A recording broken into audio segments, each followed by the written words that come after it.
Welcome to the Supply Chain Pioneers podcast, where we highlight industry leaders on the forefront of innovation and technology in planning, procurement, and logistics. Hosted by your supply chain pro to know, Ulf Venn. Supply Chain Pioneers is powered by Everstream Analytics. Everstream gives you the predictive insights and analytics to make your supply chain faster, smarter, safer, and leaner. Go to everstream.ai to book your demo today. Hello, everybody, and welcome to a new episode of Supply Chain Pioneers. And with me today, I have Patrik Kalmbach, who is a strategic leader in supply chain and procurement excellence. He's great when it comes to transformational change management and also supply chain risk management. And he currently works at one of the biggest life science healthcare companies in the world. And with that, I want to welcome Patrik. Thanks all for having me. It's an honor to be here. Yes, it is an honor for us. So before we really start getting into things and while we talk today, maybe you want to introduce yourself a little bit really quick? Patrik Kalmbach. I'm 42 years old. I live in Düsseldorf. I'm married. I have 3 kids. And as you said, since almost 14 years, I'm working for a life science company in Germany. By education, I'm a mathematician. And I think that's about me. As you already hinted at, you're one of the smart guys studying mathematics, but also getting a PhD. So how did you actually end up starting in supply chain management? Yeah, that's an interesting question. To me, at least, mathematics, I never considered mathematics as an end in itself. To me, it was a nice playground to apply analytical thinking and to develop the ability to deconstruct complex problems. And this is where I think my strengths lie.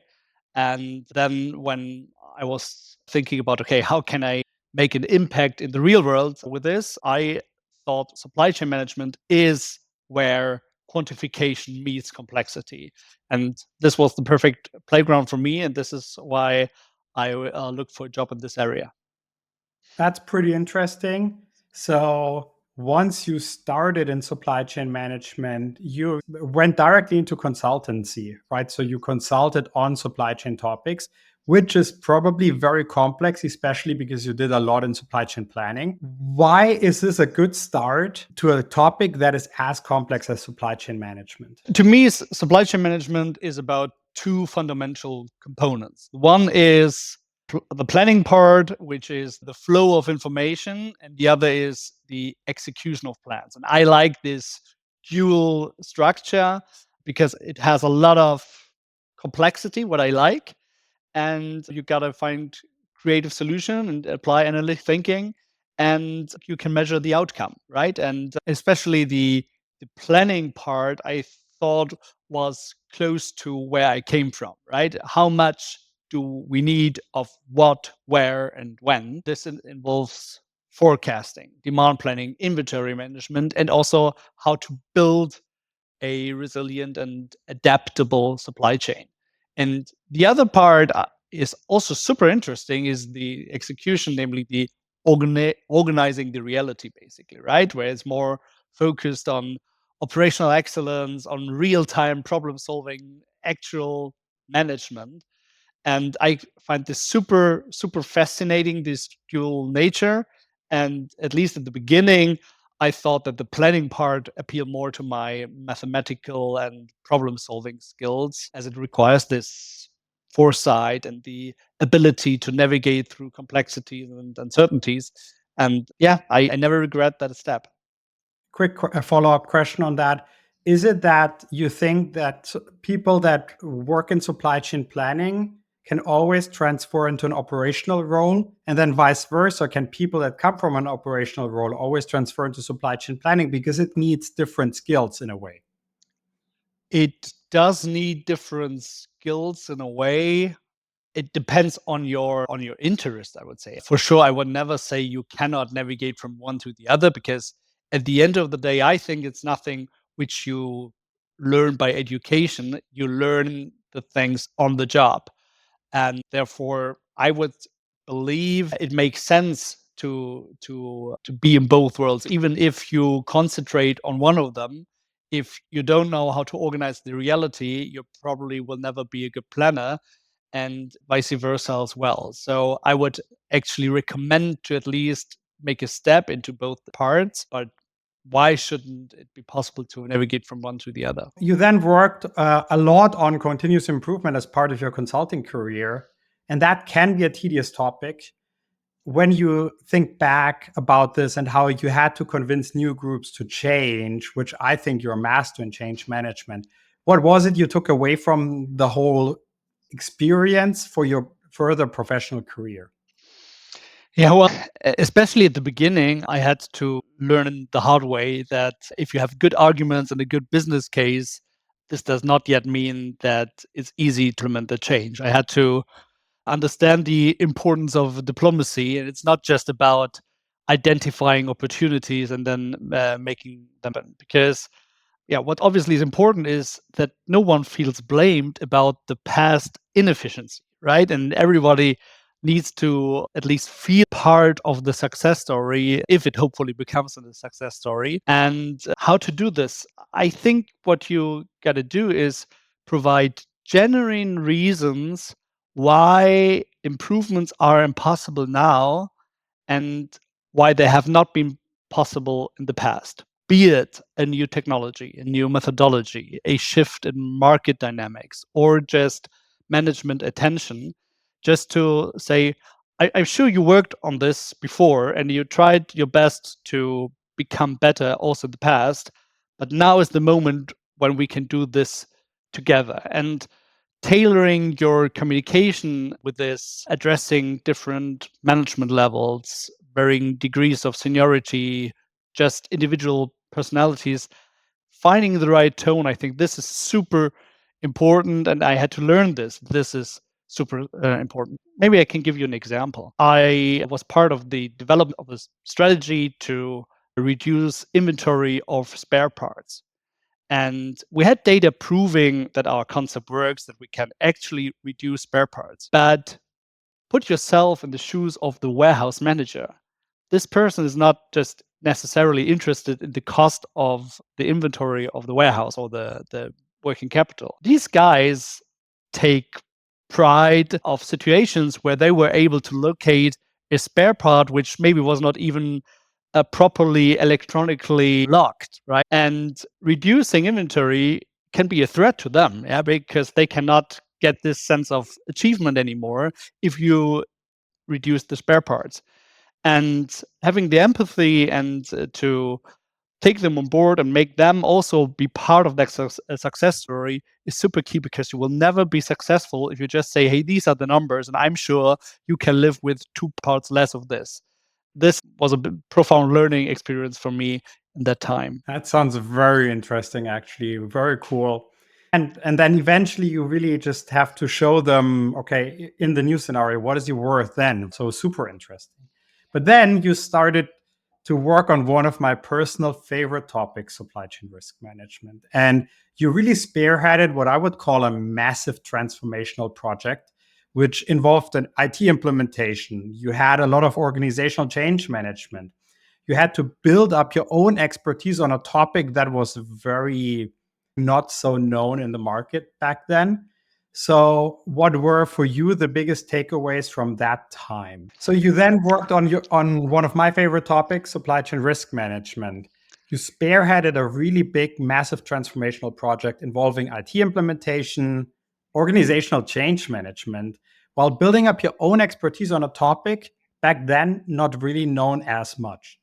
So, what were your 3 biggest takeaways from that time?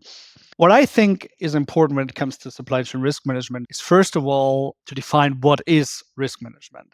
And I often see people mixing up risk management from operational management. To me, risk management, first of all, is the anticipation and mitigation of things which are unlikely to happen but carry significant impact. Whereas operational volatility, let's say, is more about things which frequently happen, but which hopefully then do not have a significant impact. Because if you have frequently things happening with a significant impact, your business will be gone soon. And I think it's super important to differentiate between these two, because why actually? If you want to mitigate things, or let's put it differently, if you think you can build your supply chain like this, but you will continuously have issues, then you rather build it like that. This is more because of things that you can frequently measure. Whereas with risk management, you can build your supply chain like this, and you will be fine most of the time. But once in a while, the bad thing happened, and you should have built it like that.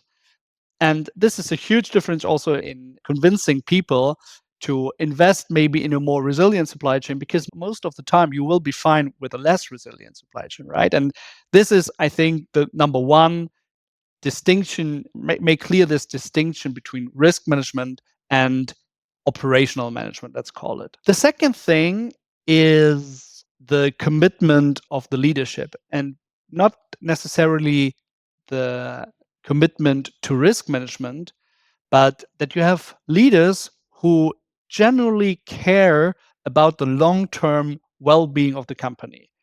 If you work with a founder, they obviously have that. But if you have an employed manager, they often have more short-term goals and will prioritize other things more than things which are not that likely to happen. I work with leaders telling me, hey, Patrik, you're telling me something, but this is a black swan. These things never happen. And they are right on the one hand side. But if you generally care about the things which rarely happen, but which have a huge impact on your company, then you protect your company against it. Whereas if you are an employed manager and maybe have more short-term goals and will be monitored for your costs and sales, etc., even if these bad things happen, they probably have a good excuse saying, hey, this was unforeseeable and nobody could see this happening, so we weren't prepared. And this is the importance, I think. If you have people who generally care about the well-being of the company, they do these investments in risk management as well, even if they are not going to be blamed if they don't. And the third thing, and I'm sure you will like that, but I truly believe that, is creating the transparency and accountability within your organization. Risk management is probably, or supply chain risk management is probably even more complex than supply chain management as such, and it can be daunting. And if you tell people, maybe in procurement, maybe in supply chain, hey, you gotta monitor the risk of your suppliers, let's say, in my case, where do they start? And they have lots of other things to do than monitoring the, let's say, financial solvency of their suppliers and getting data about this. But if you, as an organization, can make it happen that you have clear and accessible information at hand, providing true transparency about your supply chain, then you create also a culture of accountability and say, hey, this is part of the job. You're not just managing the best case, the happy path, but you also need to be prepared that things can go wrong and the supplier can go bankrupt and a hurricane can hit the production side and these kind of things, and be prepared where at those spots where it pays off and where the data says that you should look for alternatives before shit hits the fan. Very cool. So obviously, it often needs like a few moments in time to really drive home the story of such a massive transformational project. Can you maybe share one of those interesting stories that were really pivotal for the success of your whole setup, and then also maybe how you then used it to and communicated around it? Mm-hmm. Yeah, as often there was a central event, and this central event was not a positive one. I started in that position with the vision to achieve comprehensive end-to-end transparency within our supply chain. And this was ambition, and it was not easy to sell this to the organization, right? We wanted to identify the risks, see the dependencies, identify where we are single sourced and where should we better not be single sourced, which final products depend on which suppliers. And convincing the organization was truly challenging. It was not easy to sell this and to get the buy-in to also put effort in this transparency. And then the moment was Hurricane Harvey, a hurricane which struck one of the most critical chemical industrial areas in the world. And suddenly this concept became real, right? And we had to answer the question like, okay, which of our suppliers are actually located in this area? And which materials do we get from that? And which products do we make out of those materials? And do we have alternative suppliers which hopefully do not sit in that region? And it was super chaotic and labor intense and incredibly stressful to answer that question, because back then we were not there with the transparency we were hoping for. And this was far away from efficient, and not only I felt it, I in particular, but also the rest of the organization realized, okay, this is a mess to do this kind of crisis management in this panic mode. This truly helped. Hurricane season was something which we faced every year. Everyone understood, okay, if the next hurricane season starts, we need to be better prepared. And this allowed me to transform the skepticism into support for our vision. And again, it was a bit learning it the hard way. In this case, not for me, because I know that this was a good thing to achieve, but in that case, for the organization, that it can be painful if you're not prepared in those situations. Yes, that's a great story. I can totally see that because obviously big chemical manufacturing complex, right? It was massive for a lot of people. But then eventually, after running a very successful project in supply chain risk management, you decided to move on to and manage another very strategic program within your company. But it was more focused on one specific product, which also means it's a more operationally focused situation where you don't really manage a transformation, but really implementing a product. So, what were similarities and differences between those two ways of operating on a project like that? So the similarities for sure were the buy-in from the organization, at least in the end, right? The buy-in was there in both parts, and everybody, at least at some point in the operational example from the beginning, and in the other, at least after the story I just told you, there was a buy-in from various levels of the organization. I think that was a similarity between these both things. And also like the management attachment bit goes together with that. But this is something which you, on the one hand side, need to manage, but on the other side, obviously can also leverage. And I think this held true for these both initiatives. The difference in a pharmaceutical company, you manage an operational topic, the sense of purpose is very obvious, right? Because at the end, you want to get a medicine to the patient, right?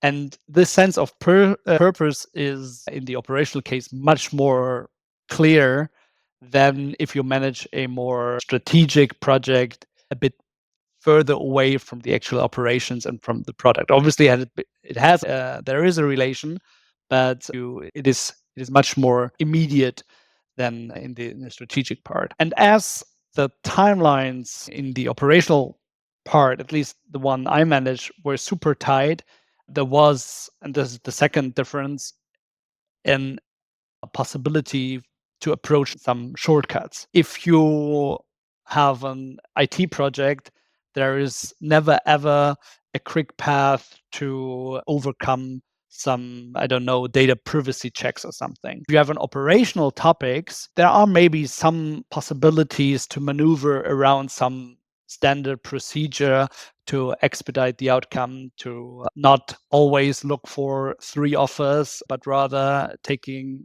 the first one.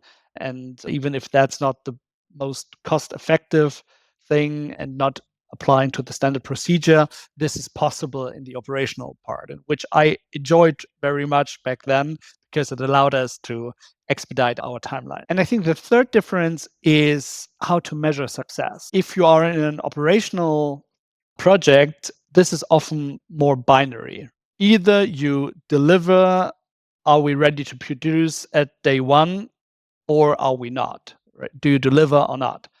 In the strategic projects, you often have more shades of gray, right? You have some milestones which you complete, and measuring success works different in this area. And I think these are 3 differences between these two areas. Now I want to do a very big pivot actually and come back to my very first question once again. So now we have talked about a lot of different experiences you had over the years in supply chain management and procurement. And you, as a studied mathematician, you are not, yeah, nutrition is something different, but it's still the same, right? You do Kind magic of, with yeah. supply chains.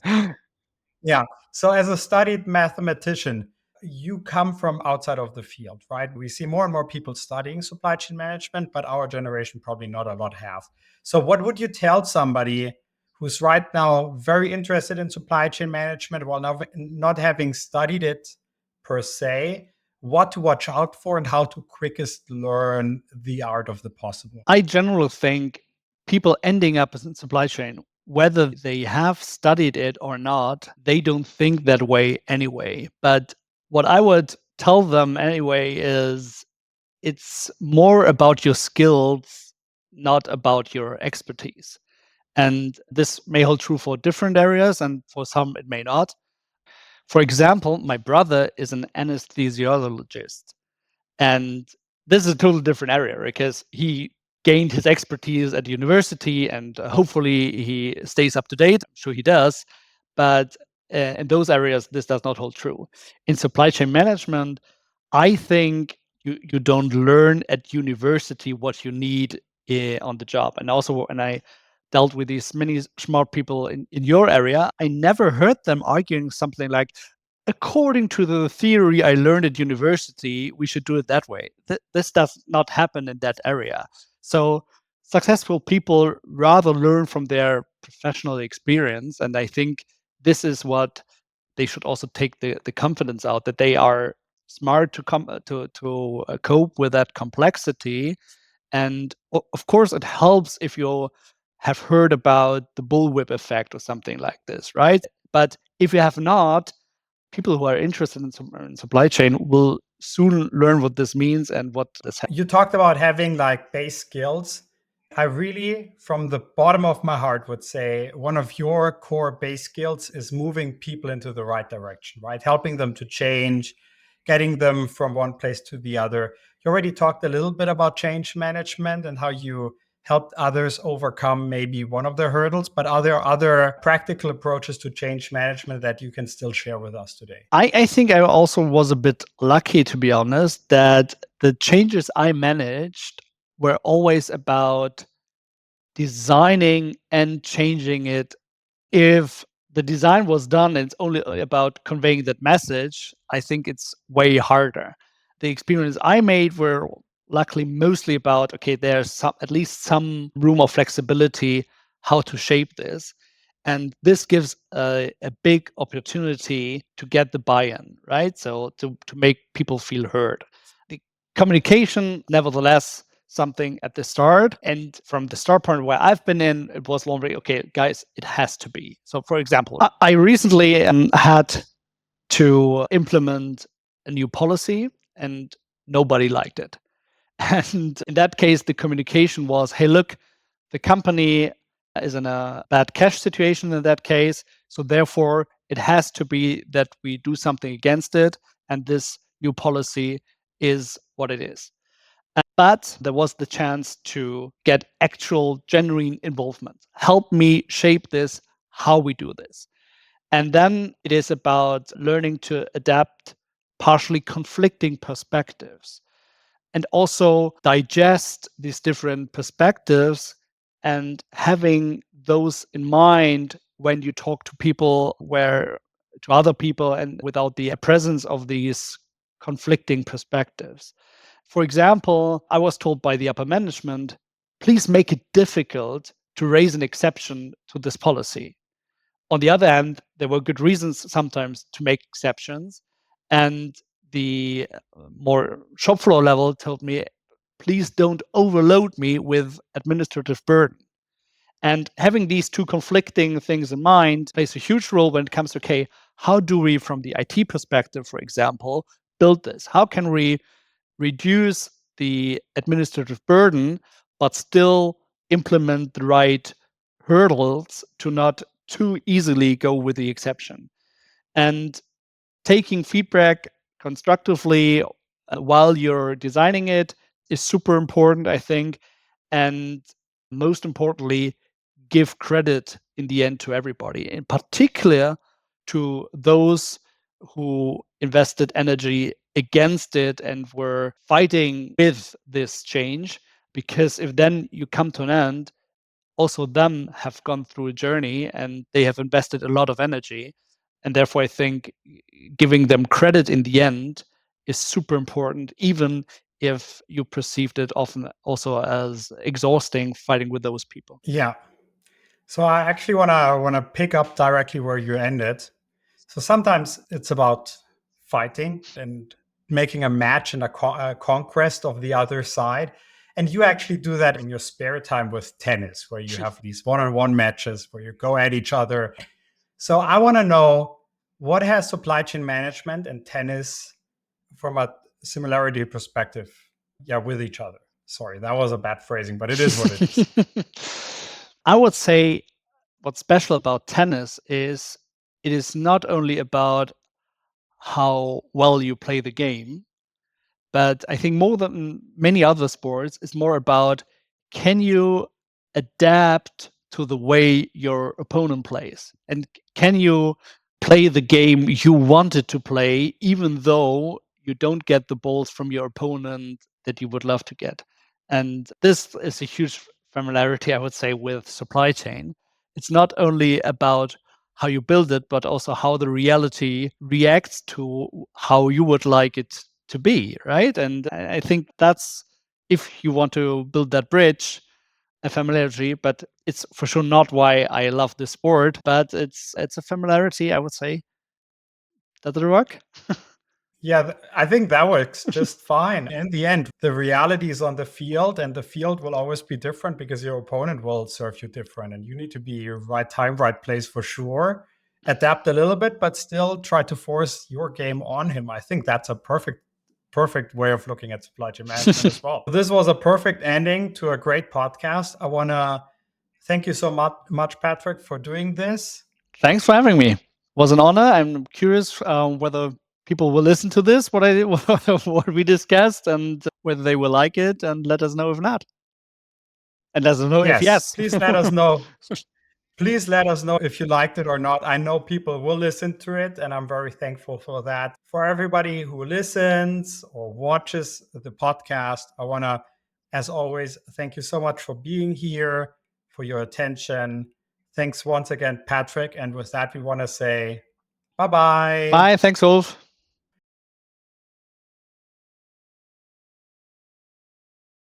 This was Supply Chain Pioneers. Thanks for watching, listening, or however you are enjoying this podcast. You can find Supply Chain Pioneers on Spotify, Apple Podcasts, all other major podcast players, as well as on YouTube at Ulf Talks Supply Chain. Please don't forget to like, subscribe, and comment. See you next time.